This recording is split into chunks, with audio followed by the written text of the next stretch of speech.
economies of developing countries will also be prolonged. I'm Ian Golden, a professor of globalization and development. In the second in the series, I look at the consequences. There is a very real risk that we will see the prospect of a massive increase in food insecurity and, yes, hunger and starvation. And how governments should be responding to the pandemic. The post-COVID world won't be the same as the pre-COVID world. We're going to have to see resources allocated from companies that are not going to make it to growing companies. The pandemic that changed the world. Wednesday at 14 and 19 GMT. On digital radio, television and your smart speaker, this is the BBC World Service.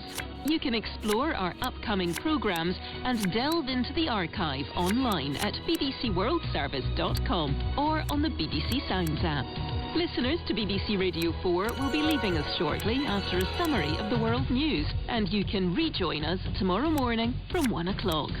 We wish you a safe and pleasant day ahead. BBC News with Stuart McIntosh. Health officials in the United States are to issue new guidelines on the safe reopening of schools after Donald Trump criticised the current advice as impractical and expensive. His administration is making a concerted push for schools to reopen as scheduled next term, despite an increase in the rate of coronavirus infections in many states. The charity Oxfam warns that more people could die from hunger as a result of the pandemic than from